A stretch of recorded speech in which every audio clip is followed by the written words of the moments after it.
What's up, Panther Nation? This is John Farmer from the One Carolina Show, and I am joined by one of my favorite people in the world right now, Mr. El Grande Gato, a.k.a. the Big Katt. Welcome to the show, man. Pause up. What's up, man? Thank you for having me, man. Appreciate yes, sir. It. Yes, sir. Love it when you do that, man. Hold on. You got to do the other thing for me. Do you love the Carolina Panthers like I love the Carolina Panthers? Well, sure. I got you. One quick question for all you ladies and germs out there watching. Do you love the Carolina Panthers like I love the Carolina Panthers? Yes? No? Maybe? Do you love if you love the Carolina Panthers like I love the Carolina Panthers, will you furnish your house with them? If you love the Carolina Panthers like I love, put your balls up if you're rocking with the Carolina Panthers. Yes, sir. Yes, sir. Man, I got to show you some love for your channel, man. You know, I've been watching now for about a year. You know, super proud of what you're doing, man. Just recently hit 10K, which is amazing. I want to show you some love for that as well. You know, you have a really interesting show, like, you know, and I say that, I say that positively because, like, your show is very unique in the way, like, I'll give you an example. Like Kevin Samuels, I'm not sure if you're familiar with who he is right now, but he's like, you know, huge on YouTube right now. And one of the things that makes his show so unique is bringing in just, you know, random people to the show, talking to them and things like that, or random women, if you will. No disrespect. But when I look at what you do, the ability to have the live show and the calling, man, like, when did you make a decision to, like, go in that direction? Like was that, I mean, something that you already had planned from the beginning, or was it something that's kind of implemented as you went along? Great question. And thank you for the shout out there, man. I appreciate it, sure. man. We've been grinding hard, man. For like 3 years straight, man. I think 1 year, like the first year, I was kind of spotty. I wasn't really posting regularly on YouTube, but you know, for the last 2 years, I know I've been here. So I call it 2, but technically it's 3. When it came to open up the phone lines on the channel, that wasn't something I planned. If you go back and look at some of my old videos, I would literally do notes prior to my live stream. I would literally be in here like 2 hours writing down notes on my topic. And I'll be here sweating, literally be here sweating because I would be by myself talking about the topics and shit, man. And, you know, I mean, I love it. It's a passion of mine, man. But that shit got kind of tiring, man. Doing these notes, and I'm like, shit. And I would notice I would literally be responding. And I say, I think if we can find a way to get other people's opinion in here. And I like to say this, and I don't know if I hope I don't offend anybody, but I like to say I'm the voice for the people of a Panther Nation. You know what I mean? When it comes to just keeping it real, I don't try to censor nobody. I don't try to filter nobody. I think this world already has enough cancel culture going on. So I agree. When it comes to the Panthers and the organization, I won't.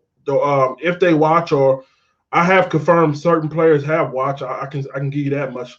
But I try to give you the raw passion of the fans, what we really think, without filter. So. Yeah, the phone line wasn't an initial option there. I was just going to thug it out, but I said, you know what, let's enhance this, and it has enhanced it to the next level. That's awesome, man. And just to, you know, build on top of what you said, I agree with you and concur 100%. You are the voice of Panther Nation. Like, I think that's already been established, man, because, you know, what you have is unique to just the Panthers alone, and that's a huge thing, man, because, you know, we're not a storied franchise yet. I say, you know, but obviously winning cures all. Now, I do have a question, you know, just to build on top of what you just mentioned about the live show, because you've got a lot of people on the live show who I like Unc, probably one of my most favorite people to listen to in the world. Shout out to Unc. Yeah, shout out to Unc. You got Ray Pat Bone, you got 704, Twan. Yeah. Were these guys that you knew like before this, or did they kind of develop a relationship with you as this was coming together? Okay, so this is the beautiful YouTube, man, and that's why I say we as Panther Nation, we as Panther fans, we're a family. We're the only one person I knew prior to this, like on a personal level, was Ray Pat Bone. I knew him. And, I met him in person, so good guy there. Okay. The rest of the guys, 704 and Twan and Unc, those guys were just listeners in the beginning. And when I first opened the phone line, those guys would call in, and I noticed when Unc would call in, he would have that same kind of raspy pizzazz, that nice little just flair. And I said, damn, you know, this guy's funny, but he's also, you know, he knows what he's talking about. So I said, man, let me reach out to him, bring him on. And the same way with Twan, man. Twan was, he has a kind of pessimistic approach, but not everybody's going to be as jubilant and optimistic when it comes to the direction. But he has a real perspective, and I can appreciate his real perspective. So Absolutely. I said, let's bring him on as well. And the same with Yeah. 704 and the rest of the guys. That's cool, man. You know, you talk about optimism, and I think that, and that's something we'll talk about and touch on later. Like, optimism is very, very important when it comes to, you know, really any walk of life, but especially when it comes to sports, because things are ever so changing. You know, we got a lot going on, a lot of moving parts right now, and it's you know, you want to be optimistic because obviously the fans are going to drive the energy inside the stadium for the players to react to, you know. And so especially in those hard times, man, because we got a lot of young guys, we got guys that are, you know, unproven, you know, like our quarterback who we just picked up, who we'll talk about. But I think it's fair for someone like Twan to have that, you know, sort of pessimistic view if that's indeed his position, especially because at the end of the day, Kat, the only thing we're beholden to is greatness, man, and that's what we want. You know what I'm saying? So, you know, we want to see the best out of this team and the best, product put on the field. And so with that being said, man, I just want to kind of get, you know, a little bit of information from you about what you think about the organizational outlook. Like, what's your thoughts on Scott Fitterer? Scott Fitterer, man, I think he's a great guy. He has had a proven track record as far as when it comes to draft and, you know, especially when it comes to the personnel on the team. Now, yet I gotta be, you know, I gotta be fair. You know what I mean? He did that with Seattle. And a lot of people, here's where this is where I get their feedback from. Well, he hasn't done nothing since drafting the Legion of Boom and Russell Wilson. You know what I mean? They say, go look at his track record since he drafted Russell Wilson and Legion of Boom. And they try to say lately he hasn't done nothing. He lost his mojo or whatever. I doubt that here. And, you know, I feel like if you got a history of making good picks and stuff, that doesn't go away. You know what I mean? Right. And you know, not all drafts are the same. Not all personnel moves are the same. So, I mean, it's kind of hard to compare the two. So I'll say, man, from what I've seen on his past, that's all I can judge him on and what he's done so far in free agency. I like the guy. He's very blunt. He tells you what he thinks. He tells you what he feels. He tells you that we're going to be in on all opportunity this offseason. We have been in on every opportunity. And I love that because he's doing his due diligence. He's doubling down on things that he said he was going to do. And he's thorough. He's very thorough. And I can appreciate that, man. So kudos to him. Yeah, I agree with that. And, you know, to speak on your point about Seattle, I don't know how much of what he was doing there was necessarily him and his full opportunity, because I think he was the assistant GM, correct? Yeah. Okay. So obviously you had, you know, to go through whoever their, you know, primary GM was, but then also Pete Carroll's influence on that team, rightfully so, you know, because of the pedigree that he brought from his time at USC. Well, heck, even his pedigree from the NFL, because, you know, with the Patriots, you know, he put up some, you know, pretty decent, you know, teams or whatever that Belichick was able to come in and, you know, kind of take over and take to the next level. But because he drafted a lot of those players, like I think he drafted Willie McGinnis and Ty Law and, you know, people like that. So, you know, he got some, you know, really good guys there, but bringing in his pedigree, you know, when you look at how that whole situation ended and, you know, basically coming off of that decision in the Super Bowl, like he chose Russell Wilson over the rest of those players. So for them to still be formidable for years, because they've never really had a losing record for that long, right? Yeah. During that stretch, that's a testament to Scott Fitterer and the people that they're bringing in a non-salary cap league to stay that consistent. That's something like special. So, you know, we got to give him some credit for that. So I love that, man. But, you know, another question I wanted to ask you, man, because I've heard you talk about this a little bit about David Tepper and his ownership style. Weigh in on that a little bit. Like, tell me your thoughts on that. David Tepper, first of all, you know, I think he's a good guy, man, but he's a businessman as well. He's in it for the business. I think at times you can kind of see that Montgomery Burns personality where he just, I got the money, do what the fuck I want. I mean, right. Listen, you give me $3 billion. Who's to say you and I ain't gonna be that way? You know, Exactly. So. But I gotta say this, man. He has done some things for this organization, and not just for the team, but for the fan base. He finally got the logo on the field. Richardson won't put the logo on the field. He got the practice facilities. We got the jerseys where we had the different colors and shit. You know what I mean? So, I mean, for right now, I don't know, man. I mean, right now, you got to say you got to fill him out. Fill him out. He's decent right now. You know what I mean? As far as what he has done for the fan base and the community. Long term, can you say that he's going to be the guy that goes down as the owner of the fucking future. What I don't know, man. But so far, I say he's decent.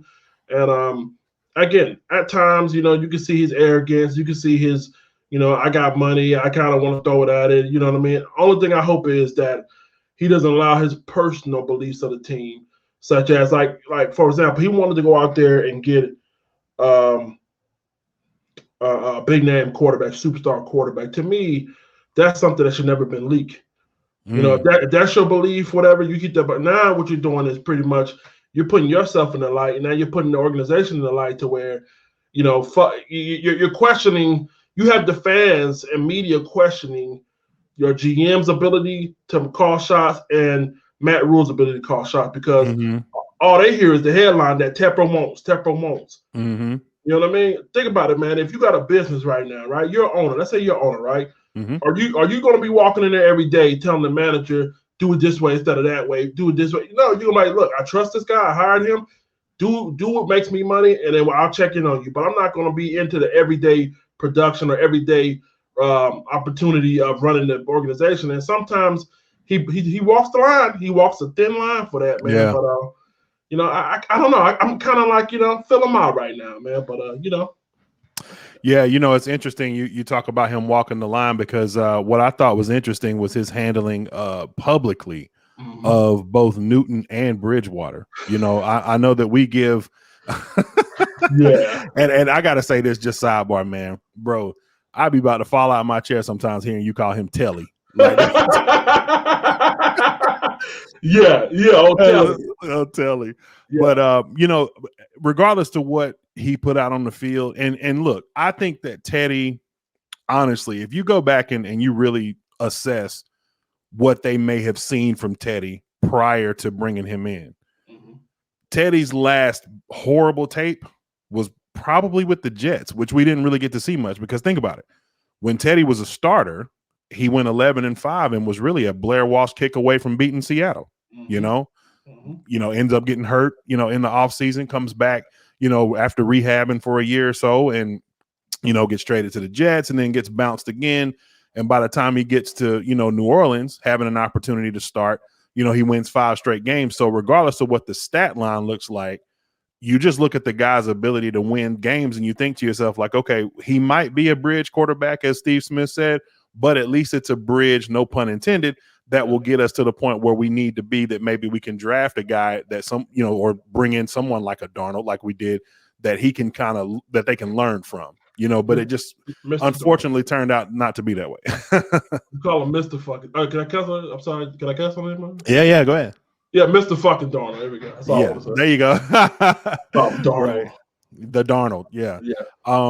But I think with the way that they handled Ted, man, that was just a odd situation to see both coach and GM, or not, excuse me, coach and owner publicly saying things that, seem to rub not only the players the wrong way, but even the fans. You know what I mean? Like, I don't know about you, but that's not something that I really like too much to see, them publicly saying stuff like, we need a quarterback that can get us to a Super Bowl, or, those kind of things, man. Like, it kills the confidence of not just the quarterback, but it's like, other team members, like, well, what do they think about me? Like, am I going to be, next out of here, when that could be a player that could develop, over time. So, I think it's a, really interesting thing to see.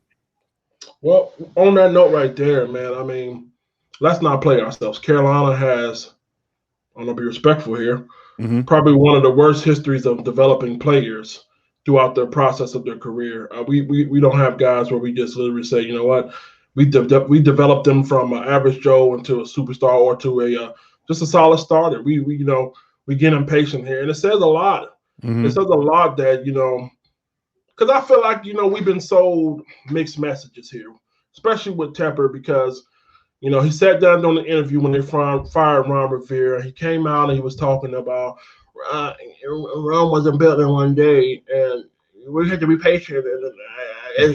But then you turn around and you fire this motherfucker in his first year. So what are you saying? Like, right? And it's, I don't know. It's a lot of mixed messages, and now you're going on another quarterback.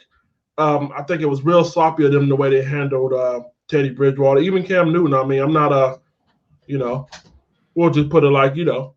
But Cam, you know, I think it was time for him to go. I think it was time for him to go. But the way they did that shit, it was real, just like real, like childish or real silly, man. I think they could have handled it better. A lot of people are saying that's going to come back to hurt us when it comes to free agency and shit. I don't think it did. We got some solid players, so. But No. yeah, I mean, it paints your organization, man, in a so light. And then listen, let me tell you something. I'm gonna shut up after this. I hate the Falcons. I hate the fuck out of the Falcons. But one thing I will say is Arthur Blank is a hell of an owner. Mm-hmm. I will give him that. He's a good man. Good man. You know, he looks out for his players and shit. So, you know, with that being seen down here, and then you look up there, you know, and then you see the back and forth dialogue and the slick this and the way you handle Cam and Teddy Bridgewater, who was supposedly a good guy. Mm-hmm. You know what I mean? He getting slandered and shit by the front office and what they say, lack of physical ability. When you hear this shit, I never hear Arthur Blank come out and say this shit. I'm in the Georgia media. I'm listening. I never hear him say shit about that. He just cut your ass. You know what I mean? So yeah, it says a lot about your culture. He keeps preaching culture. Matt Rule preaches culture, but the reality of it is the culture of the Carolina Panthers has a history of spotty, you know, decision makings and, you know, behavior, if you want to put it like that. Yeah, I don't disagree. You had mentioned talking about like how it would affect free agency. And, you know, I think that one thing that I think players can see through as well, like I feel like Matt Rule has been made, like with that 7-year contract came some obligations of him having to do some things that might not be so comfortable because he's been a sacrificial lamb when it comes to, you know, his public, you know, opinions of both Cam Newton and Teddy Bridgewater, how it kind of flip-flops from one thing to the other, you know, and now we're seeing it again with Sam Darnold, you know, and him talking about how, you know, how he believes in Sam and things like that, which, you know, that situation, which we'll talk about in a second, I do believe a little bit more because he did spend some time around Sam prior to Sam being drafted, you know, is what I heard. And, you know, part of the reason that he was even interested in the Jets job before, you know, Tepper went up and, you know, met with him personally to get this job was because of Sam. You know, he wanted to see if he could, you know, maybe potentially turn Sam around into a better player. But, you know, ultimately, I think that, you know, the free agency situations, like, for instance, one of the players that I wanted to bring up first, Hassan Reddick, you know, being one of his former players, right? I think ultimately that's what wins out is just the coaching and their belief in the coaching system. And, you know, even with us being 5-11, we were a very strong and convincing 5-11, mind you. And so that's why you get a guy like a Hassan Reddick. But that's what I wanted to ask you. Like, what's your thoughts on the free agency class that we've signed? And it seems like it's still going with Daquan Jones just being signed, man. So give me your thoughts on what you think about the free agents that were signed. Well, listen, man, this is the reason why I say Scott Fitter's is probably going to be GM of the year if we make the playoff. Let me ask you a question before we get started. Do you see us making the playoffs this year? 100%. All right, thank you. So yeah, I see us making the playoff as well, man. And I believe that these free agents they brought in are going to be a key piece. Mm-hmm. I said it last year. Listen, a lot of people don't give me credit for what I say, bro. I said it when the season ended last year. When we lost the New Orleans Saints, I did a final recap show. And I said, because of this defense and the way they came along, I said, we will be a playoff team in 2021. People laughed, told me I was stupid, blah, blah, blah, blah, Tahir Whitehead. But now I don't look so stupid when you look at the move so far. I mean, we still got a long way to go. Let's not kid ourselves. But when you bring in Riddick to that linebacking core, when you bring in Denzel Perryman, who's nothing short of a dog, a guy who has some injury issue, but he's a dog. He'll stick his nose in that pile and he'll let you feel it. You got Brian Burns, a guy who can bend he can bend corners with the best of them. Yeah, he's you know insane. What I mean? Mm-hmm. Then you turn around and you got Derek Brown, a guy who's coming off a rookie year where he generated the most double teams. You know what I mean? If you got to ask yourself, what would happen if KK was there? But you know what you do? You know what you do? You Scott Fitter. You wait till a week or two before the draft, and you go get an underrated defensive tackle, 6'4", 317 pounds, and Daquan Jones, who has a nasty, violent leap off the ball to where he can generate so much power in an instance. And now you're sitting here saying my linebackers that are quick as hell. Now Riddick had 12 sacks, and now you got Brian Burns who's gonna come in. Hey, what was 9.5, 10 sacks he had? Now you're telling him, look, I got two guys in the middle that's gonna take up double team. All you got to do is get in those gaps and infiltrate.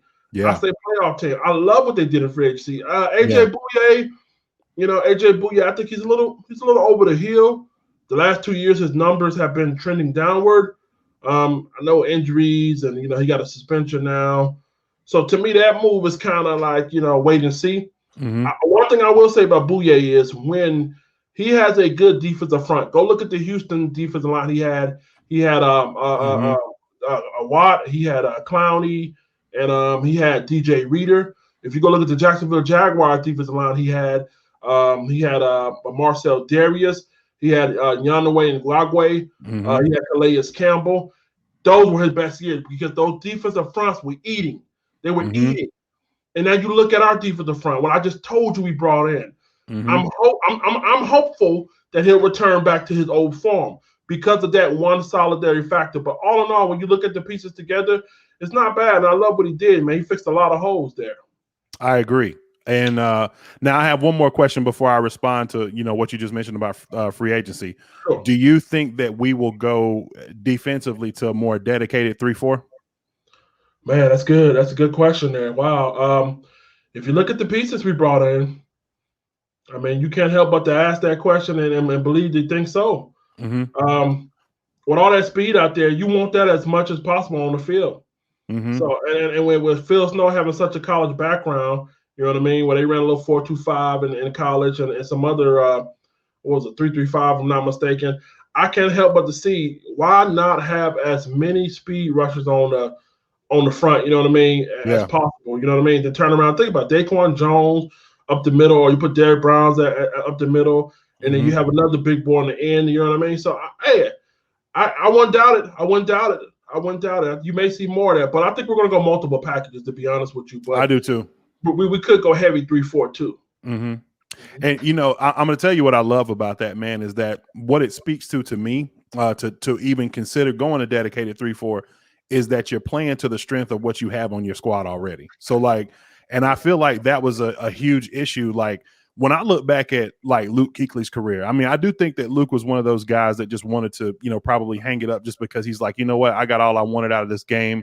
I made it to a Super Bowl. I've been defensive player of the year, defensive rookie of the year, all these different accomplishments. But you could see the frustration on his voice. And I want to say it was maybe the 2017 season whenever they drafted Burns. And it's like, even though Burns was a completely special player, it was kind of a head scratcher because it's like, okay, you got the best 4-3 linebacker possibly in history.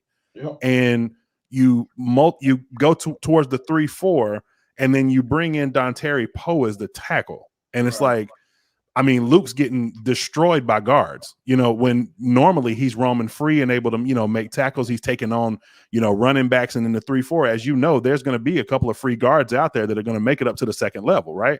And so just to see them go towards the players like to, want to feature a Brian Burns and bring in a Hassan Reddick to kind of, compliment him and things like that is really cool. But, I look at a lot of these guys, man, like you mentioned, Denzel Perryman, super physical guy, great in coverage.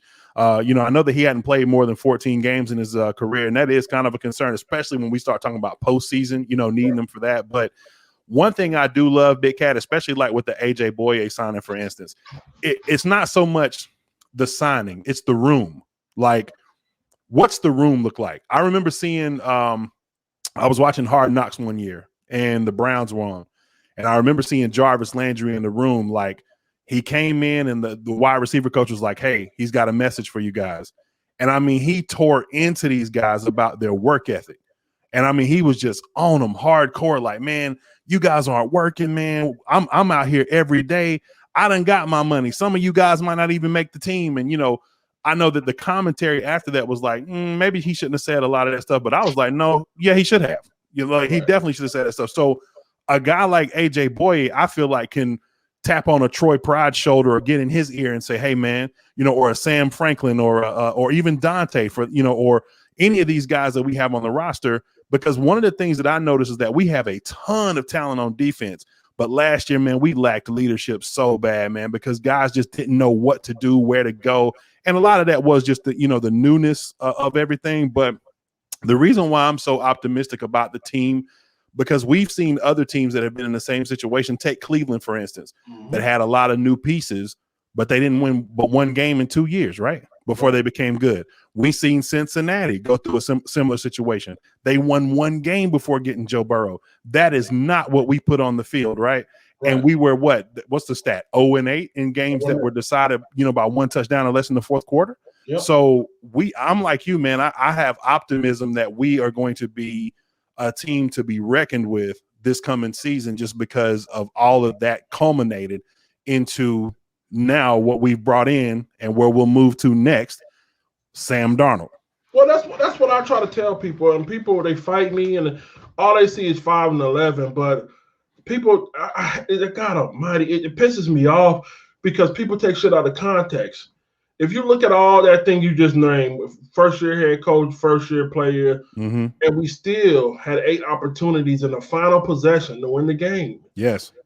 If we have a comparable quarterback, we probably make the playoff last year. I agree. And that's why I said, I look at you can look at this shit how you want to look at it, half full or half empty, but I'm looking at a half full based on that alone. You're talking about a defense that went to Green Bay in the second half where Green Bay was on our fucking necks. They were about to blow us out the water. This defense stiffened up and only allowed 3 points. Yeah. You're talking about a team that went to New Orleans and went toe-to-toe in New Orleans and lost by about 3. Yeah, you're talking about a team that went to Kansas City on the road and pushed those. I think Eric Bieniemy and Andy Reid at the half, because it was a tough game at the half, scratching their head, looking at paper. Matt Rule dropped their nuts on them. He let it hang out. So that's the images of my 2020 season I see. You can choose to see the rest of how you want to see it, but those are the images that stick with me. And I think, 2 things. Number one, you just mentioned the whole Kansas City situation. If you look at the speed in which the Tampa Bay Buccaneers played their linebackers against, what was, makeshift offensive line because of injury with Kansas City. I've said this since that, we played them in that game. I think we gave the league the blueprint on how to beat them. Yep. Because we fought them harder at that point than anybody had at that point. Right. And so, except for the Raiders, obviously, that whole situation. But, and I know that I was going to talk about optimism, later on, but I'll touch on that now because, I think optimism is very healthy. Like, think about this, Big Katt. We talk about storied franchise and how you become a storied franchise, obviously, is by winning. Right. But when you see that, so to me, the most exciting time of the year is training camp leading up to week 1, right? From training camp, preseason, week 1. Why? Because everybody's 0-0. We all got an opportunity. No matter how bad our team looks or whatever, we all have the optimism and have an opportunity. Think about it like this, right? So if you go back to 2014, you mentioned earlier about the 5-11, last year and the momentum you've seen at the end of the year and how the defense started to become more formidable as time went on. Right. If you go back to 2014 and look at our season that year, we go 7-8-1 and somehow roll into the playoffs similar to what Washington did last year and play Seattle. And we actually, up until Cam Chancellor, I guess whatever that pick was, and he took it back to the house, we were playing Seattle pretty competitive. I remember hearing people before we played Seattle in that wild card game say, or excuse me, not the wild card, the divisional game, because we beat Arizona going in the wild card. I remember people saying, like, man, this Carolina team looks scary right now because they're getting hot. They're healthy, at the right time. Like, this could be a, trap game for, Seattle. And obviously they went on to win the game, but you could see the momentum that rolled right into the next season. And then we go 15-1 and go to the Super Bowl. Right. But the reason I love that optimism that you have, I have definitely, and other people have, is because, like I said, if you go look at the draft, you'll see this, in a couple of days or in a week from now, right? Who are the 2 teams that always have their fans there going nuts every year? The Jets and the Dolphins. Every single year. Anytime they pick, it doesn't matter where the draft is, Jets fans are going nuts. They hadn't had a franchise quarterback since Joe Namath. What do they have to be excited about outside of optimism? Because they love their team, man. Yep. And that's what it's all about. That's right. So with that being said, man, let's segue, man. I want to talk about Sam Darnold, man. I know your move. I know your thoughts on this already, but I kind of want to get your perspective. We kind of match perspectives just to see if we land on the same page. But go ahead with it, man. Give me your thoughts on Darnold. Sam Darnold. Look, man. A lot of people. First of all, I don't want to cut. Well, I do want to cuss, but if fuck it. Listen, man. A lot of you guys won't let me live down that the fact I rode with Teddy. All right, ha ha, motherfucker. I got it. Okay, yes. You know, and a lot of people they're hard on me, man, because I rode so hard for Teddy, and they're saying this is Teddy part 2. No, sir, or no, ma'am. You guys don't know what you're talking about. I watch tape, man. I stay up. A lot of you guys don't know. I stay up to about 6, 7 in the morning, and I have my sources where I can watch a full game of any game I want to. And I watched Darnold on tape. I watched the Buffalo Bills game, and I wanted to watch the Buffalo Bills game because they lost 10-18 that game. And I said, man, that's a playoff team there. How did they hang with them, and what happened? And then I watched the LA Rams game where, you know, everybody said they beat them. And let me tell you something. Let me start with the Buffalo Bills game. What I seen on tape was a guy who went 11 for 14 and a half and was literally on a tear to beat Buffalo. I think they went up 10-0, man. But I also seen a guy who can be madly inconsistent, and that he's very talented. And this is without pressure. I mean, you know, obviously there were struggles of his because of pressure and because of wide receiver poor play. But there was times where he just made a bonehead decision, whether he should have put the ball on the inside, should have put it on the outside. I watched him when they did a curl. The wide receiver sat down in front of the linebacker. If he puts the ball in front of if he puts the ball on the inside of the wide receiver, that wide receiver has the opportunity to curl, turn up, and go upfield. Instead, he puts it on the outside, damn near got picked. So there's time where he just had fucking memory, like questionable judgment called. But that doesn't define him. You know what I mean? I think, you know, he's not a perfect quarterback. I seen him where he can put balls in tight windows. He's extremely sneaky athletic. Yeah, I mean, he's not a Mike Vick, he's not a Cam Newton, but he's extremely athletic, man. And 100%. I love it. Yeah, I agree. He's a competitor. He's a fiery competitor. He's a leader, man. And with all that being said, I look at the weapons. I look at the context. Again, I'm all about context. A lot of you guys, you get out there, you look at him being 1-14 or 2-14, and all you guys will see that. That's all you guys see over the last 2 years, him losing. But you take shit out of context. Put it in perspective here, man. Out of everything he has to overcome, we got a solid quarterback here. We got a solid quarterback here. I'm not gonna say he's coming in here throwing 5,000 yards and all that shit, but my man can hold his own, and I definitely like what I see, and I think we're going to be better for it. I agree, and you know, and that's a good perspective, man, because I think a lot of the same things when it comes to Sam Darnold, and I think that he can be successful with Carolina for a number of reasons. One is going to be, if you go back and you look at Sam's second year, and I'm not going to act like this is something that I came up with, you know, it's something that I researched and I looked for myself, and then, you know, seeing someone else talking about this. But if you go back to his second year, I think it was probably around week 7.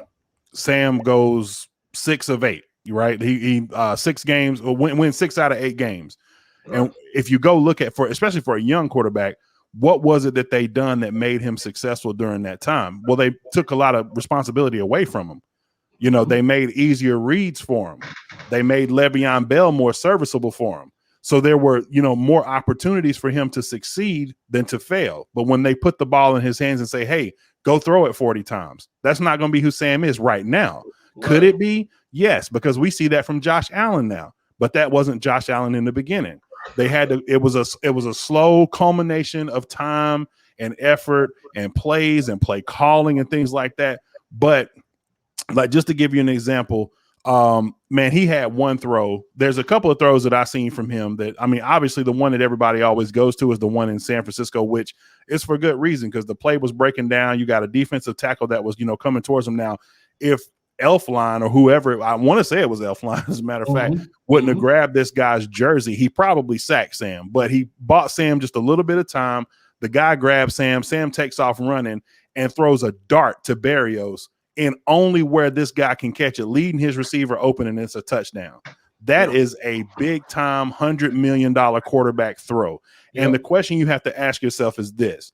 Okay, if I've got a Christian McCaffrey, that's going to give me about 10. If you look at, like, let's say 40 plays, offensive snaps throughout the game, 10 of those are going to go to McCaffrey to do something special, whether they dump McCaffrey off in the flat, you know, or go empty set and McCaffrey kind of rolls out into a wheel or whatever, or they just hand the ball off to him and he does something special in that way, right? Right. At least another 5 of those are going to go to slants, which you saw Robbie in a lot last year. We seen Robbie do more on the route tree last year than he did ever with New York, because the only thing he did with New York was just basically run street. You know, like he would just run down the sideline. Sam would whoever would throw it up to him, and you know he'd go get it. But he showed this year that he has a pretty extensive route tree, right? And then the remainder of those plays are going to be schemed up perfectly by Joe Brady for Sam to put the ball exactly in places where only he can put it with his arm strength, or just in the scheme of the game and taking what the defense gives you, because you have the best yard after catch receiver, in my opinion, in the last 5 years in DJ Moore, right? Facts. So there's just going to be so many opportunities for this guy to succeed, man. And I mean, this is another thing to think about. When you look at guys that are in his position at his age and their opportunities, I like to go back and compare things against history, right? So you look at Steve Young, for instance. Steve Young spent 2 years with Tampa where he started. He never threw more than 8 touchdowns in a year, man. Wow. Like he had I want to say 10 interceptions his first year, 13 the second. He went and sat on San Francisco's bench for 5 years and didn't play. And when he did actually play, his stat line was 17 touchdowns to 8 interceptions. Looks very similar to something that we've seen from Sam, right? Yep. Steve Young's a Hall of Famer. Aaron Rodgers, 28 touchdowns, 13 picks. And I guarantee you this, if you go back and look at Aaron Rodgers coming out of Cal and you look at his throwing motion, I would imagine that it would have taken that amount of time just to get him to throw the ball with proper placement, right? He had time. That's my only concern and fear about David Tepper, which is why I asked you that question earlier. Are we gonna because if we don't go to the playoffs, let's say we end up, so we got the extra game this year. Let's say we end up 8-9, right? Yep. Obviously, it's progression, which I don't believe that. I got a crazy record. We'll get to that at the end. Oh no, but you ain't got no crazy record. You get the right record. Okay, I'll take that. But if we end up going 8-9, Sam throws 25 touchdowns, let's say 13 interceptions, but he shows progression. Yeah. Are you rushing him out the door because of Sam Howell or some other flashy quarterback that you see coming up next year? Or do you say, hey, let's go look at the roster and see we still got Will Greer here. We still got, PJ Walker, whatever that looks like. Are you trying to replace this guy already? Because if that's the case, then we will definitely become the Cleveland Browns of the South. I just don't want to see the conveyor belt continue, because one place that you and I may be in an impasse, and maybe I'm biased because the guy's my neighbor, but Troy Pride Jr. I don't know if Troy can necessarily be I'm not saying he's going to be a Josh Norman, right? But it did now Josh Norman did show some more promise early. The only reason I'm going to give Troy a mulligan is because of COVID. I'm going to give him a mulligan because of that. But I do believe the kid has some potential, and I'd like to see them potentially develop him just to break that spell of what you and I just talked about our bad history of not developing players. Because I think that guys like I said, Sam Franklin, a lot of these guys, they're going to benefit from the Rashawn Melvins. They're going to benefit from the AJ Boyes, just being in that room and teaching them how to be pros on off the field, and then teaching them how to learn and take in the teaching that they're getting from the guys that are going to be, coaching them in their positions. What's your thoughts on that? Well, listen, man. Troy Pride, hey, man, listen,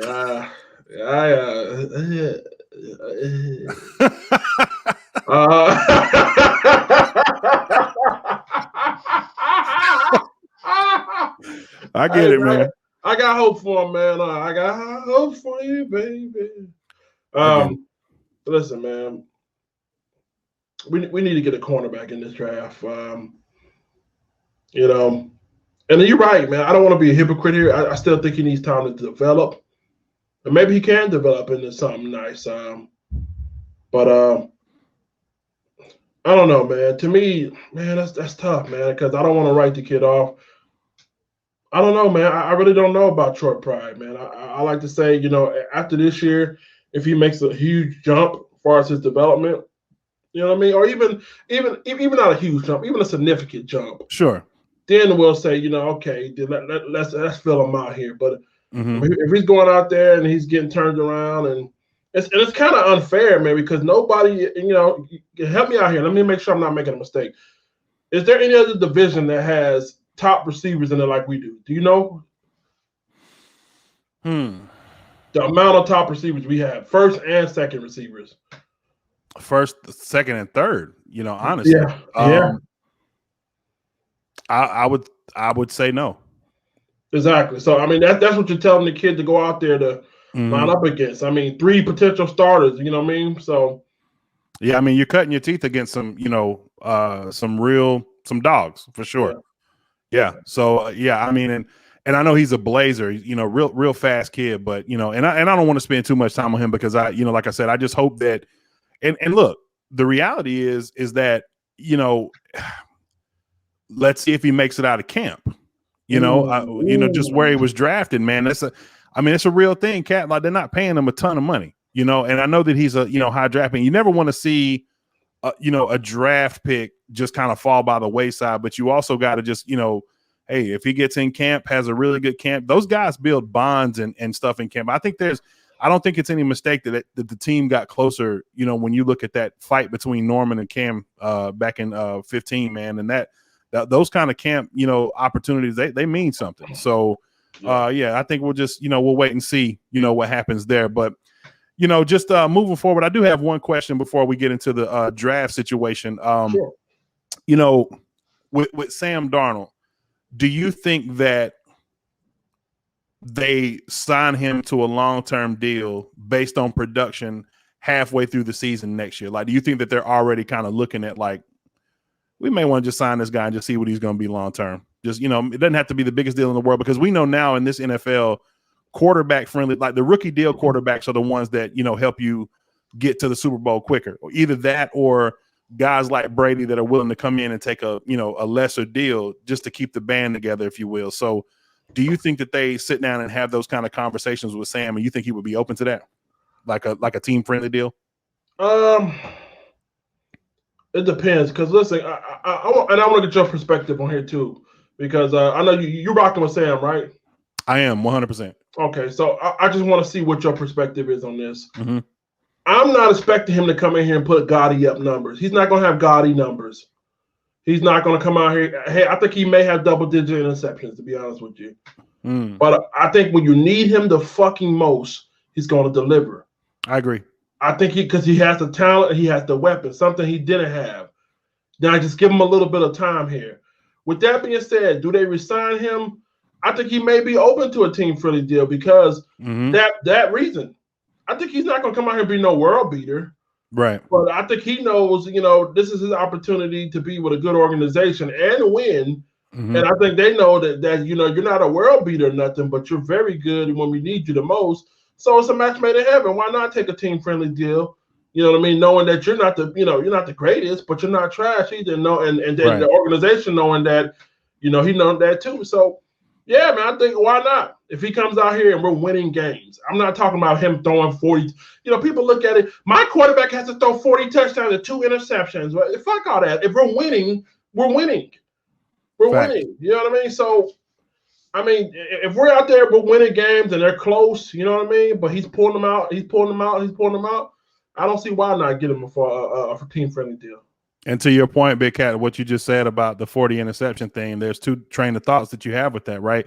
So, and I don't want anybody to take anything away from the player I'm going to mention or try to compare Sam to the player that I'm going to mention, but just for comparison's sake, Deshaun Watson threw 30+ touchdowns and had, almost over 70% completion percentage.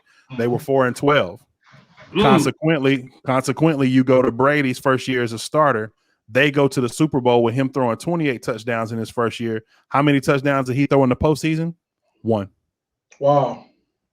And so you have to, those are things that you think about because this is the ultimate team sport. So it has to be built out correctly. Like everything has to work simultaneously. I would ask people this, and I've asked this is a, I don't have much hair as you can see, but in the barbershop chairs, when I go there to get cleaned up, this is a real question I ask, man. Like, if Sam Darnold turns out to be Eli Manning, would you take it?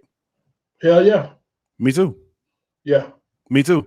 And and to be honest with you, the majority of Eli's career was filled with double-digit interceptions. I don't even think he had a season where he didn't throw more than 10 picks, right? Yep. But he's also got 2 Super Bowls, and he beat somebody that you can call me the GOAT all day long. I got that on my resume.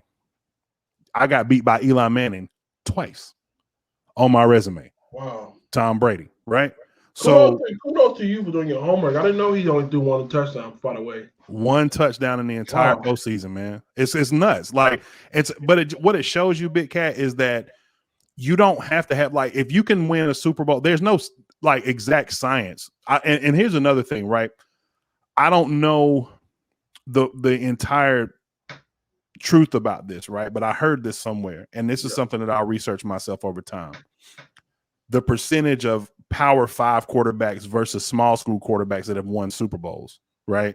I think the small school quarterbacks kind of won out over the Power 5. Now, lately, I know that that's sort of been the case if you kind of go back in history and look. But I just look at when I compare history, especially with teams, man, like with what we're building defensively right now.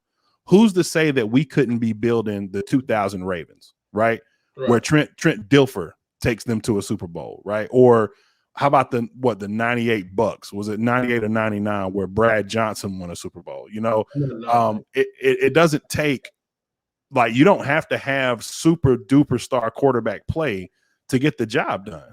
Like, you know, Joe Flacco got shipped off from Baltimore, but he went nuts in the playoffs one year, man, and won a Super Bowl. So, you know, it comes in all shapes and forms, man. But with that being said, let's pick up to the next portion of this interview, man. Let's talk about the draft, man. We got 1 more week left, man. I know you're having a draft party. Woo! Yes, we're going live, man. We're giving away free shit, autograph helmets, and even a TV, man. Wow. TV. That's what's up, man. Is there a place that you can enter, you know, that I could put in the show notes here to let people know where to go to find that? Yeah, go to Keep Pounding TV, Keep Pounding _TV community tab. All right. And what you got to do is make sure you follow the YouTube, subscribe, make sure you follow the Twitter, the TikTok, and the Instagram. And then you got to email me. Email me your 32 picks. See who's going where. If you get the most right, you'll get an autograph helmet. And then we're going live Thursday, Friday, and Saturday. And then if you're one of the callers of the night, we'll turn around and we'll let the community vote again in the community section who gets the TV Sunday. So that's awesome, man. That is awesome. So y'all hear that right here, man. We're gonna put that information in the tab, in the community, or excuse me, not the community tab. I'm copying what you said. We're gonna put that information in the description. So if you're interested in signing up for that and you know, going out there and trying to win that TV, man, hey, listen, it is the season, man. Draft season. This is my favorite time of year outside of Christmas, brother. Yes, sir. 'Tis the season. Yes, sir. So with that being said, man, who do you liking at the 8th pick, or what would you like to see us do there, man? I know who you don't like. I just did a video on that Sam got other day. Listen, man, everybody's coming at my fucking neck for it, but you're gonna thank me later when you find out why that guy shouldn't be there. But listen, man, I think what you guys are getting ready to see is some real psychedelic, some real freaky deaky shit here when it comes to the draft. I agree. Not everything is gonna be what you see. You know what I mean? You're gonna see people like, why they do that pick? Why they move back and got that pick? Or who came up and got this? Carolina Panthers, man, they're in a pickle here. Let's not kid ourselves. You know, as a matter of fact, I'm gonna do a video here about the big board. But if the Carolina Panthers have Penei Sewell, who could be there, but listen, I don't think Penei Sewell is gonna be there, and the reason being is, I look at the Falcons, and as much as everybody want to put Justin Field with the Falcons, as I said before, Arthur Blank is incredibly loyal to his players. And the fact that I know he has a great relationship with Matt Ryan, he's not going to alienate him by putting in some competition. And I think he's going to get him some help. He's going to get him some protection. So I think Penei Sewell could go there, or, you know, maybe get him a weapon. So it's hard for me to see that, you know, Penei Sewell could slide to us. But if he does, that's the obvious option. The next option is, you know, I mean, Patrick Surtain, you got Slater there. I'm hearing now that according, there's rumors that they like the J.C. Horn now. I mean, so really, man, if Penei Sewell's not there, or if Kyle Pitts is not there, and I said this on the live stream last night when it comes to Patrick Surtain, when it comes to Rashawn Slater, when it comes to whoever else. And I apply this in my life. When me and my wife go shopping, I said, baby, if you like it, don't get it. Okay, because you're going to end up in the return line. Mm-hmm. But if you love it, get it. Yeah. Because there's a lot of stuff, we all do it. You know what I mean? I like this. I like this. And you get it home like, you know what? I could have passed on this shit. Right. And I don't want us to be like that when it comes to the draft. So if you like it and say, I don't love it, but I like it, pass on it, trade back, and potentially get a Darisaw or potentially get one of those cornerbacks, maybe a Horn there. But at 8, man, we're in a situation where we have to get lucky and hope something happens. Mm-hmm. I agree. Yeah, to get the player that we really want. So, I know this is going to be a crazy comparison, right? But I want to read you something real quick. Go ahead. And this kind of speaks to something that you had mentioned about that player that you just mentioned a second ago. Yeah. Needs to play with better bend knee in space. Slight inconsistencies maintaining inside hands and pass protection. Hand rods a little too high on down blocks, causing him to lose some power. Has some issues getting pad level low in short yardage situations. Those are some of the weaknesses that were pointed out about Rashawn Slater. Now, every one of those things that I just mentioned to you, Kat, that's all stuff you can teach. You can coach. I can coach that out. I can bring in Jordan Gross, who hold on. Read that back one more time. Read it. Read it. Say it again. Sure. Needs to play with better knee. Needs to play with better knee bend in space. Slight inconsistencies maintaining inside hands in pass protection. Hand rods a little too high on down blocks, causing him to lose some power, and has some issues getting pad level low in short yardage situations. Now, here's the thing. To your point, because I'm not trying to prove you wrong, I'm trying to prove you right. I could bring in Jordan Gross, who's a guy that was, all pro, in my opinion, Hall of Fame, tackle. I can bring him in to help coach a guy that I draft that high to get rid of some of those inconsistencies. But here's the two other weaknesses that they talk about that I can't teach. Allow some separation at the punch point due to lack of length. Some teams might see him as an inside player only because of arm length, arms. I can teach you how to bend. I can teach you how to have your hands right in pass protection. I can't teach you longer arms. And I know that it seems like a thing that is, okay, his arms were 33 inches, and I think Penei Sewell's were 33 and a quarter. Jordan Gross's are 33 and a quarter. Cam Irvin's are 34. I mean, at that position, Kat, of all positions, it's important. It is. It just is, man. It is very important to have longer arms. And this is, look, we've seen now, Rashawn Slater could come in and be a guard, a Hall of Fame guard. I don't think that's what we need. We don't need a tweener. We need a guaranteed guy. I'm more a Christian Darisaw guy myself, but for that position, because he's a true left tackle, right? He's not, you probably can't slide Christian Darisaw over to play guard. He is a left tackle. That's a big old guy, right? Yeah. But even though I respect people's assessment of Rashawn Slater, I don't know that he's a guy, especially when you look at all of the different opportunities that are available in this draft, that I would pass up if someone like a New England called, if Justin Fields is sitting on the board and say, hey, man, I'll give you the 15th pick and whatever else you want to get up to go draft Fields. Okay. I want you to read something back right here. Read back his flaws, and I'm going to tell you when to stop. Sure. So I'm going to start with the ones with the arm length. I'm going to go all the way through it. Some teams might see him as an inside player only because of arm length. Allow some separation at the punch point due to lack of length. Needs to play with better knee bend in space. Slight inconsistencies maintaining hands inside of pass protection. Hand rods a little too high on down blocks, causing him to lose some power. We saw that against Chase Young. Right. Sorry. So stay right there. Thank you for that.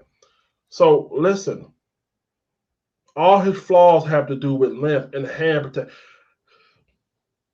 People, they think I'm picking on this young man, but I'm not. When I seen this shit on tape here, man, it sounds like a bunch of holding is going to happen if you stick this guy left tackle. Yeah. I don't care how athletic you are. If you don't have the damn length and the hand placement, I told you this guy has one of the poorest hand placements that I've seen on tape. I think, oh my goodness, Carolina. I seen this nigga literally tackling motherfuckers out there, bro. I said, and all people focusing on Chase. Do you know who we going up against guys like Shaq Barrett? Do you remember what Shaquille Barrett did to fucking Darrell Washington? Mm-hmm. I mean, you remember that shit? Or what was it? You remember what he did to Daryl? What's that motherfucker name? Was it Washington? The dude that went to Buffalo. Oh Chapter. God. I know who you're talking about, but I can't think of his name. Gosh. Yeah, Mr. S. He beat it. I mean, whooped his ass. Right. I'm not willing to go through that because you can move. And now listen, this is the reason why I say, you say he can be all pro or guard and all that shit. At the left tackle position, you gotta get it right in the top 10 pick. I agree. I'm not taking a guy who has potential and all that stuff. I'm taking a for sure pick. And literally, if you get to the point to where you have to make up an excuse why you feel like you need to take him, then you don't need to take him. Okay, I need a for sure thing, and the same thing with Patrick Surtain, the same thing with J.C. Horn or anybody else.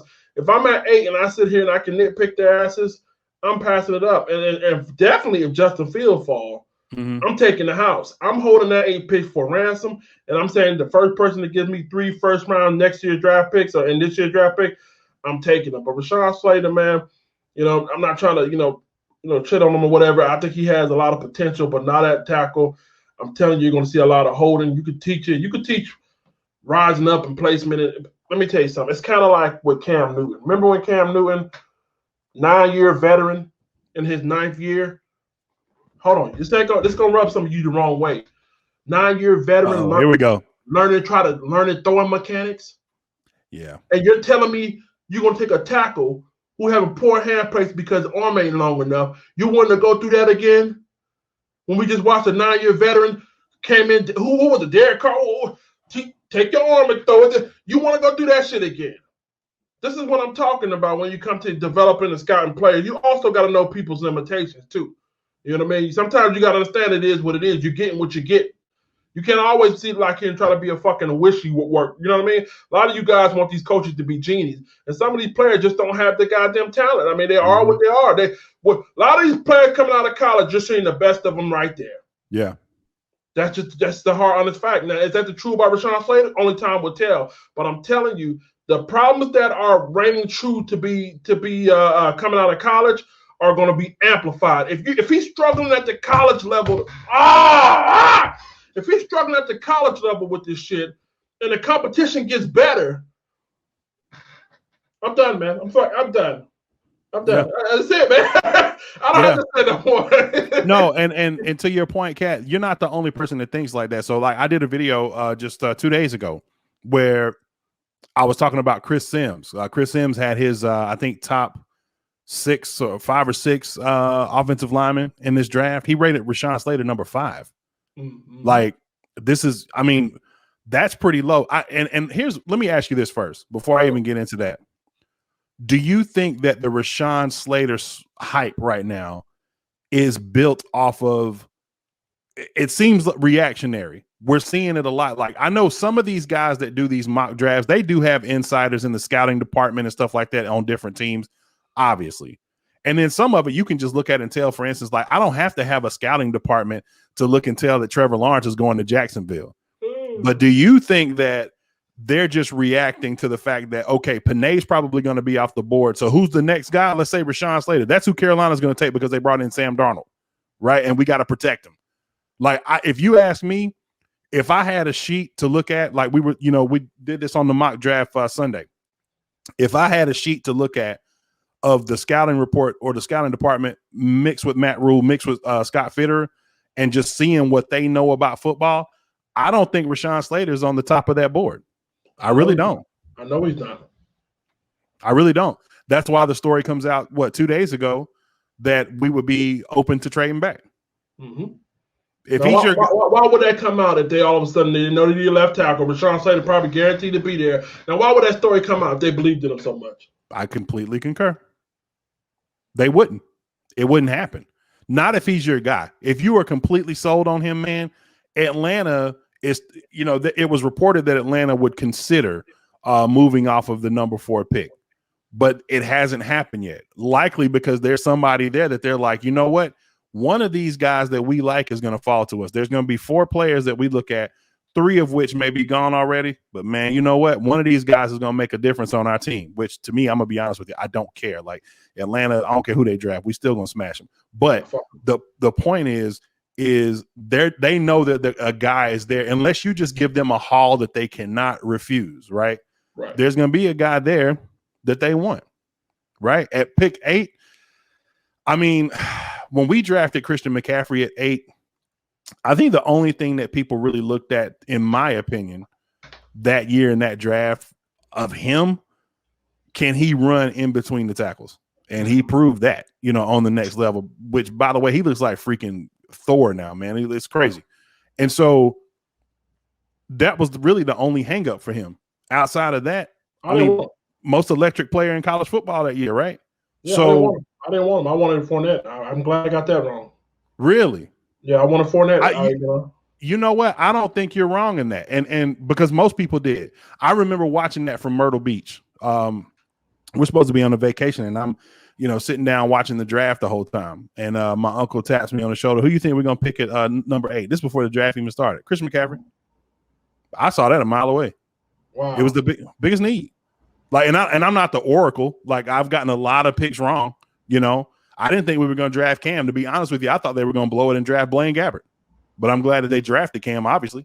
Right. But I just thought because of the hype that was surrounding Blaine Gabbert, which turned out him being a bust, and then all of the stuff that was happening to Cam Newton in college with, the off the field stuff, culminated with, people's perception of like, not could he play ball, because we all know Cam can ball, man. It was more like, who's he gonna be? You start getting the icon interviews and all that kind of stuff. It's like, well, who's he gonna be at the next level? Is he gonna be the next Vince Young? Because that's who the comp was, coming in. And so, and obviously he, blew all that up. But I kind of saw McCaffrey because of what he was able to do, lining up in so many different positions. And when you look at, we spent all that money over the years in the backfield of 2 running backs that were primarily just running backs, like they didn't really have a ton of versatility. Right. And so just to see a difference, and to give Cam another weapon and opportunity, like it just made sense. It made perfect sense at that point. So I got lucky, but a broke clock is right twice a day. That's right. You're right. You're absolutely right. Yes, sir. So let me ask you this. Let's say we stay at number 8 with that pick. Who's your choice? Ah, man. Who I got on the board? Tell me who's on the board. Okay. So let's say, hang on a second. Let's say that obviously first pick off the board, Trevor Lawrence is gone. Let's say the Jets are going to take Zach Wilson. Let's say San Francisco from Miami is going to take Mac Jones. Really, the draft starts at number 4 with Atlanta. I think Atlanta's going to stick with Matt Ryan. I'm going to say they take Panay. Okay. Believe it or not, at number 5, I think Cincinnati's going to take Rashawn. Somebody's going to overreach on this guy. Oh, yeah. Yep. Right? So Cincinnati could take Rashawn. I'm going to say Miami takes the receiver from LSU, Jamar Chase. Let's say the Lions take, when you look at Dan Campbell's attitude, people will probably think that he's overdrafted here, but I'm going to say the Lions take Micah Parsons. So then here we are 8. And who's there? Who's on the board there? Let's see. Kyle Pitts is still there, which Miami could take Kyle Pitts, but I'm going to stick with my guns. I'm going to say Jamar Chase. You got Kyle Pitts on the board. You got Surtain on the board. You got what's the kid out of South Carolina, the corner? J.C. Horn. Yeah, he's on the board. Well, all right, you got to read no more. Kyle Pitts, I'm going. If he's there, I mean, he's too much of a versatile weapon, man. You just spoke about how Christian and how you said coming out of college, yeah, and how we just had running backs that they weren't as versatile. We got a tight end as versatile. I mean, he reminds me so much of a Vernon Davis coming out of Maryland. Yeah, and literally, Vernon Davis led the lead in receiving touchdowns that year, if I'm not mistaken, or the year after. Mm-hmm. He's such a vertical threat, and he also can line him up in the receiver. He's too big to he can outmuscle any cornerback, but he also is too fast to be guarded by a linebacker. Yeah, I mean, he's what I like to call a seam breaker. He's a seam breaker. He can break the seam. He can do crossing routes, and he has a nasty stutter step, man. I watch it. I watch a lot of tape on him. Nasty stutter step that can make anybody stonewall. I mean, literally stuck in their tracks. I mean, I would be excited to have him, man. I personally, I feel like, you know, I would like to get a lot of picks. You know what I mean? Because I don't really trust our secondary the way I trust our front end. I really trust our front end. I think I'm happy about that. Me too. But I kind of feel like our front end is going to be I think they're going to be like the byproduct. I think the back end is going to be a byproduct of what the front end does. No doubt.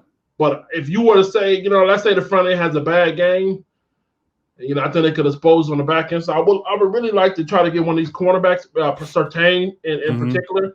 I think Surtain's a big physical cornerback that can really, you know, stop somebody like Calvin Ridley or Godwin. But ultimately, man, that weapon on offense, and a lot of people crying about Sam Darnold and the fact that we haven't had a good tight end since Greg Olsen left. I think it's Kyle Pitts, but I think it's a barely decision, man. I think we can't. Now, notice, if you notice, and I'm with you on the Pitts. Personally, man, I said this on the mock the other day. I would have a hard time because, you know, obviously, I don't think Fields is going to fall like people think. I think somebody's likely going to trade up. Yeah. But with Detroit, that could be a landing spot for Fields because obviously I don't know that they necessarily believe that Goff is a long-term answer. But Fields is still on the board right there in the mock that I just gave you. Right. So you wouldn't consider it? No, that epilepsy thing kind of scares me. Listen. I know he made it through high school. He made it through college.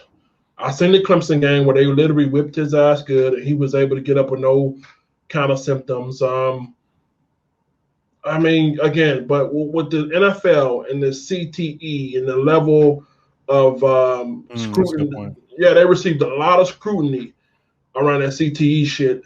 You know what I mean? I just can't see it, man. Like, and I'm not saying that he can't grow out of it, and I'm not saying the doctors are wrong, but doctors get shit wrong too. You know what I mean? And I'm just afraid, man. I'm just afraid, you know, one wrong hit, one late hit, you know what I mean? You know what I mean? Or something else may trigger it.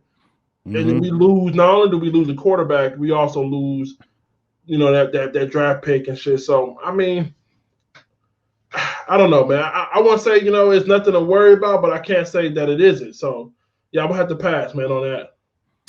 You know, I heard shout out to the C3 Panther podcast. I heard Tony say something the other night that I thought was really dope.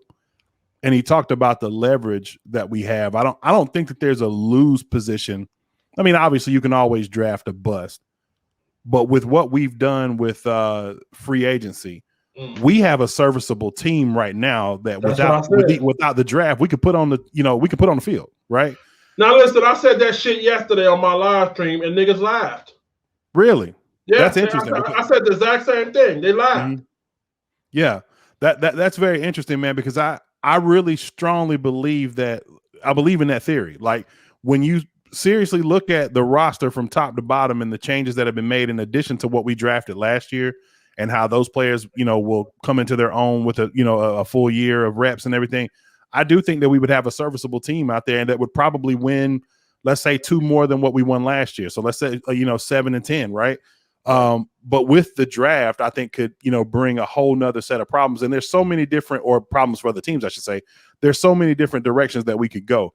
I personally think that even with adding a Perryman, and I know that this would, I like Jermaine Carter too, man, but it'd be hard for me to pass on Parsons if he's there. Like I think Parsons is the next Ray Lewis style. I don't know what these situations are with him off the field, and if there was a hazing situation that happened, and that's kind of been, like he was apparently like they hazed the kid to the point where it got violent, and then like a lawsuit was pending or something like that. And if I'm not right, forgive me for saying that, but that sounds to me like maybe some young, stupid kid stuff or whatever. And so it just kind of makes me think, like, if that's the thing that makes him fall, a maturity issue, I think he would find his place, with us here, because we have, not necessarily veteran leadership, but we've got people that, that could, put their arms around him, like Shaq, like a Denzel or somebody like that. to kind of mentor this kid up. But I just think he's just a wrecking ball, man. And if we are going to run that dedicated 3-4 like we talked about, there are going to be some guards and stuff out there, like I said, that are roaming free, and you want to have a linebacker that can, like a Zaven Collins or someone like a Micah that can just absolutely maul these guards, to get to a running back, or to even get to a running quarterback. We did a really good job of that this year against Kyler Murray. I think we put the book out on him of how to play him with having a speed rusher like a Brian Burns and a Shaq, out there roaming freely or whatever. So I think that's a really cool thing. But at that 8th pick, Cat, I'll be honest with you, man. I think trading back is a really, really good opportunity, especially if Fields is there, because I do believe Darisaw is going to slip. And I think he would be perfect for us if New England, for instance, came up and got, Justin Fields if they wanted to do that. And then we grabbed Darisaw at 15, and then we got a whole, bevy of picks available to make up some of the picks that we gave away for Sam Darnold. And then in this year's draft, obviously we would have, more options as well. What would you think about something like that? I would love that, man. Listen, Justin Fields again, man. Like I said, I don't know if he will fall, but if he falls to us, I'm opening up the phone line. And I'm saying, like, again, the first motherfucker with the 3 first-round picks, give me 1 this year, then turn around, give me 2 the next following years. Mm-hmm. Yeah, you can have the 8th spot if he's there, man. I mean, I'm not, again, like you said, C3, shout out to C3 as well. There's so much versatility at the spot, man, where you can either trade back, you can stay there and take, best available. You know what I mean? But I wouldn't reach for nothing. I'm not reaching for nothing here, man. And as much as, like you said, as I said, you and I both said that this team they're pretty much about 85% already through free agency. This team is about 85% ready to compete. You know what I mean? I'll say that much. You know what I mean? So if we nail this draft, we can go as high as goddamn 90%, 95%, you know what I mean, as far as being competitive this year. But there's also, man, you can fuck this thing up so easily. You can fuck this thing up so easily, man. I'm scared here, man, because I'm praying. Well, I trust Fitterer, okay? And one thing they said when Fitterer came on, Fitterer said, "I'm here to challenge Matt Rule. I'm here to push Matt Rule." You know what I mean? And it seems like he's the guy that's been more so in charge of personnel-wise. And I think he values Matt Rule's input. But I think ultimately, when it comes to selecting the personnel, I think he has to say so. But I think Matt Rule has the right to see how to use that personnel. Does that make sense? I think he's in charge of how they use it, but I think he's in charge of selecting the personnel. I think it has to be a give and take scenario. Like, you don't want to have a GM that's like, "Hey, I'm going to pick the players and you just go out there and coach them, whoever I put on the field." Right. Yeah. I think that it has to be some give and take, because I would ask this question.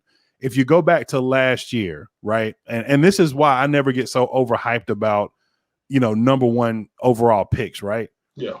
Like, if you go back to last year and you look at our draft 1, 2, and then just look at some of the players that we picked up, right?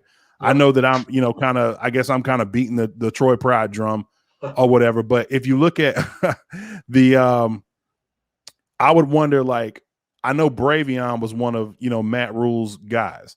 Was that a Matt Rule choice, or was that a Hurney choice?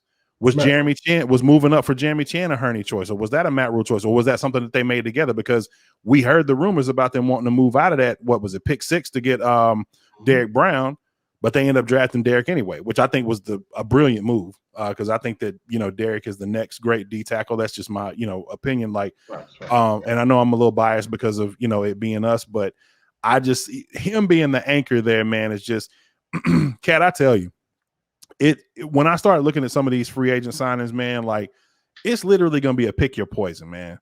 Yeah. Just let me give you a little information on Morgan Fox, right? So Morgan Fox had 6 sacks beside Aaron Donald. His sacks came in only 39% of their defensive snaps. That's nuts, man. That is. We literally got pick your poison. Now you bring in Daquan Jones. Double team. How you want it, dog? Yep. Like, how you want it in the head? You want it in the neck, in the chest? How you want it? You know what I'm saying? Because we either gonna give it to you with Burns, Hassan Reddick coming out of nowhere with his 12 sacks. Yep. Oh, Morgan Fox got 6 last year. Who's to say that couldn't turn into 9? Daquan Jones pushing up the pocket. Man, it's gonna be, when we talk about the secondary, Cat, even if we completely blow it on the secondary, we got serviceable players back there right now. Serviceable. I'm not saying that they're great, but if the pass rush is so intense, if these guys can cover, we've already seen what Dante can do in space. Now, sometimes he's kind of all, flying everywhere, but we've seen what he's able to do when the pass rush is working. Like he'll pick the ball, right? So to me, I think the biggest, the focus on the pass rush, the focus on, developing Sam Darnold are going to be the two most important things that we probably look for in this draft. And then obviously, yes, we need a safety, to complement Chin. We need corner, things like that. But I do believe in the ability for Phil Snow to come in and, the coaches, the position coaches, to develop some of these guys that we got last year. I'm very interested to see how Sam Franklin turns out. I want to see Stanley Thomas Oliver. I thought that he was, a solid player. And so just to see what he develops into being, because I mean, we've seen this before. We've seen us draft guys that, may not have looked so great in the beginning and then turned out to be a little bit better as time progressed, right? Yeah, don't forget about Christian Miller, too. Yes. And that's interesting because that was mainly the pushback on my, wanting to draft like a, Parsons or a Nick Bolton or somebody like that. Zaven Collins was because people are like, man, you're forgetting we got Christian Miller. And I'm like, oh, man, you're right. And I mean, I don't know what that looks like, but he's one of those guys, man, that could come out and just have a monster season next year, man. And, he could take us to the next level. He could be the guy, a piece that could, push us over to the next level, man. So, who knows how that, turns out. But with that being said, man, I want to get just before we get out of this draft topic and close this thing out, man, I kind of want to get one more thing from you. So I heard you talk about this on your show, but I want to hear it, live here. What's your record prediction? Oh, you already know, man. 11-6. 11-6. Yeah. And the reason why, again, if you guys haven't paid attention, this defense is going to be ferocious, y'all. And I think they're going to put us in some positions. And one thing that we didn't really do a whole lot of last year on defense is score. And I think you got a potential to where we may score 2 or 3 times this year. You know what I mean? I don't know whether it be interception, pick sixes, strip fumbles. Be prepared for at least 2 or 3 times this year. And I'm going to go out on a limb, and I know I'm putting my name out there, my face out there. My 11-6, man. I think Sam Darnold is going to be serviceable. Yes, he's going to throw interceptions. Yes, he's going to make questionable decisions. But when you need him most, he's going to be able to deliver. And one thing my man said right here, shout out to One Carolina. If I asked you, would you take Eli Manning in his career? Would you take him? The answer for everybody should be emphatically yes. Nobody's going to remember shit about his interception. Nobody's going to remember. When you look at his career, all they're going to say is 2-time champion that beat Tom Brady. Twice. That's right. That's it. You can bring up all the other shit, but winning championship outweighs all of that. And I guarantee you any Panther fan will take 2 fucking Super Bowls out of Sam Darnold and his average numbers than a motherfucker that come here and throw gaudy numbers and he never wins a Super Bowl. So I think we're 11-6, and I'm sticking on it, man. I like that prediction. When I look at it, man, I'm just gonna go one game above where you are. I'm gonna say 12-5, and I know that sounds crazy, but if you think about it, the NFL every year normally gives us at least one team that kind of comes out of nowhere and changes the status quo, if you will. Right? San Francisco. Before bringing in Garoppolo was, I think they had won like maybe 3 or 4 games. He ends up, I think 1 or 2 games actually. He ends up ripping off 4 or 5 games, to finish their season. He gets hurt the next year. They go 2-14. They draft Bosa, come back, and then they're in the Super Bowl. 13-3. So we've seen that before. Obviously, last year to me, just like in, I don't know how if you follow college basketball, but before the one and done thing became a consistency, pretty much every team that was chalk, if you did a sweet stick or a bracket or whatever, like most people would check off the chalk teams, the Dukes, the Carolinas, the Floridas, those are the teams that would get checked off. That's what we saw in the NFL last year. Like there were very few teams that didn't have continuity that came in last year and weren't in the dance at the very end of the year, except for Tampa. But really, anywhere Tom Brady went, they were going to be successful, right? Because he was going to go to a situation, and I mean, Tampa was solid, the year prior with Jameis, at 7-9. That wasn't just like us at 5-11. You put two of those drives together. Maybe if Teddy doesn't fumble, against Green Bay, maybe we pull that game out somehow. We end up 6-10 or 7-9, with one of those games that we win, maybe against Kansas City or whatever. So, the records are comparable. The quarterback just changed the situation in the narrative. This year, I think it's going to be different. And the reason is because unlike last season where there was a newer team really wouldn't have a shot to, shock anybody because, there was no camps, no OTAs, things like that. So to have guys already working out together and things like that to start building, camaraderie and, teammanship and all that kind of stuff. I just really believe that Carolina has, nothing but the brightest of future ahead. And yeah, maybe my record might be, and both our record predictions could be, a little bit, out there, but I'm gonna be honest with you, man. I'm gonna stand by it. I'm gonna stand by it, man. And if I get killed in the comments and my lives and stuff like that for standing by it, I know your what was it? Unc said 10-6 last year. I listened to that, and they hold him to task for that. But you know what? I'm gonna go out on that limb too, man. I'm gonna say 12-5, and I'm gonna stick by that. Yeah. So real quick, you didn't answer my question. What are your expectations out of Sam Darnold? Remember I was telling you how I didn't think he was gonna come in here and be a world beater. I think different, Kat. Only because of what history has shown us. I think that Sam Darnold could be a world beater because when you look at other quarterbacks, I said something on your live show the other day about everything that Sam Darnold faced. Sam Darnold faced in New York, then this was just last year, talks about Trevor Lawrence all year long. Are they tanking? Coaching ineptitude, Greg Williams throws a game against the Raiders, right? Sam Darnold plays his heart out. There's so many, and a lot of people think that he was doing that just to try to secure either that first or second pick. And I mean, it didn't really mean anything for him because he was going to get fired anyway, right? Right. But the point is that you're dealing with that. New York had this, like the harshest restrictions of any state in the union. And to have football during the middle of all of this pandemic, I didn't get a chance to do OTAs. We could barely do training camp. We got, people in here testing us every single day. And look, I know everybody went through that, right? But to go through that on a coaching staff that already has an aptitude, not to mention a coach, like you could, if you go listen to some of the experts, because I'm not an expert, I just commentate. I'm a fan. That's all I am. I'm not a journalist, not an expert. I'm just a fan who loves to talk Carolina football, right? If you go listen, and I said this was something also I said on your live the other night, the 10K live. If you go listen to every single expert that talks football, you would have to search out people that don't think that Sam Darnold will be successful with Carolina, right? Yep. The majority of people look at it and say, look, some people go overkill. Jordan Palmer says he's going to be a Hall of Famer, right?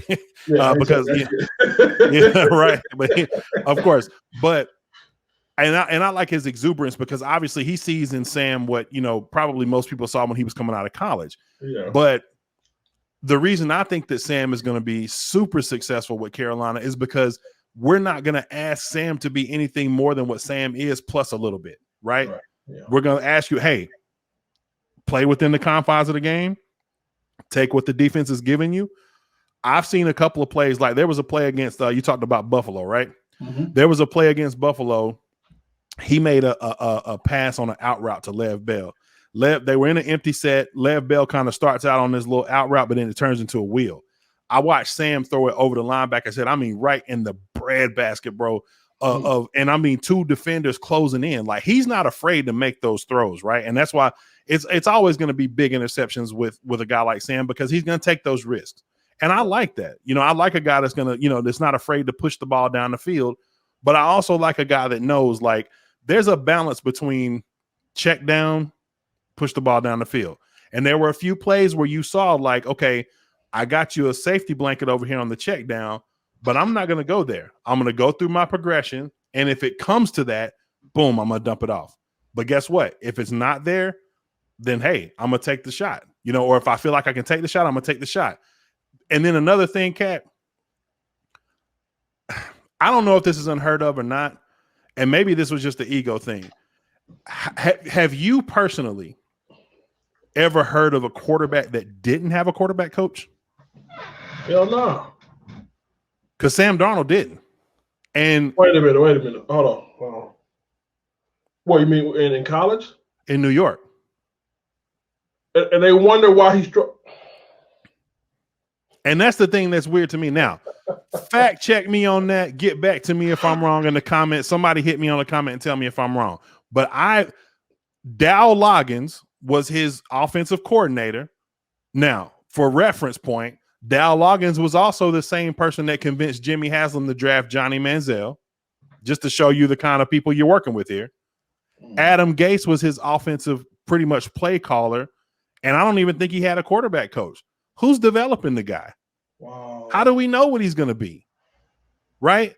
We got one of the most, I mean, Joe Brady, just off the, and it's rightfully so. Like, I know Joe Brady was a passing game coordinator, but he helped coordinate one of the best, if not the best, offensive seasons in college football history.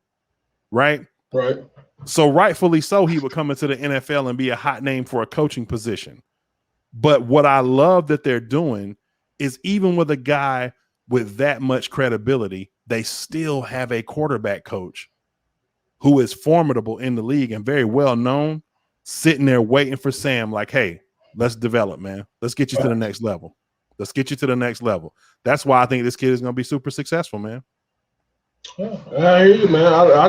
Long as we win, I guess we both kind of feel the same way, man. Whether he's mediocre or whether he's highly successful, I just want to fucking win. I remember the 2015 Super Bowl, man. Had a big party and all that shit, and just ready to go to Charlotte, man, to get drunk in the streets, but never came, man. So I just want that feeling, man. I want the opportunity. You know what I mean? I think it's coming, man. I really do. And even if it doesn't, Cat, what I want more than anything else is just consistency, man. I don't want to be, the team that's at the bottom of the South every year, or like, fighting to be at 1 or 2 or whatever like that. Like, I want us to dominate. Right. And I think that we can do that, man, because, obviously, and here's the thing. I know that, and I've seen this from some fans, some people are like, well, man, we got Drew Brees out of the way. Nah, I wanted him there. Bro, I want you to watch this. When Cam was there, I want you to watch us dominate, dog. I want us to beat you to dominate. You understand? Like, but I know it's a process, and I know it's going to take some time. And so, I see that in our future, man. I see us making moves. I don't ever remember us being this active in free agency. No, and so, yeah. So I just see that there's going to be it just feels like a new. It just feels like a new horizon, man. Like, we're on the verge of something just super great, man. And I can just feel it. And I think a lot of the fans, yourself included, are feeling that same thing. That's facts. Yes, sir. Well, man, we appreciate you, man. Thank you so much for coming on the show, man. It's been a huge blessing, to talk to you, man. Tell people where they can find you on social media, man, because, we definitely like to follow here. Find me at @KeyPound_TV on YouTube, TikTok at the Big Katt. Instagram, @KeyPound_TV, Twitter, KeyPound_TV, or just hashtag the word trouble on any of those platforms, and I'll pop up. Yeah, man. But listen, man, it's been a pleasure, man. Thank you for having me on this platform. I wish you all the success. Anything I can do, man, to help you with your growing process on this channel, man. I love your demeanor. I raved about you on my call when you called into my show, man. I said, thank you, man. Hey, you caught me off guard, because listen, man, and if I'm sorry if I didn't respond to your email or your Instagram. No, it's okay, man. It's okay.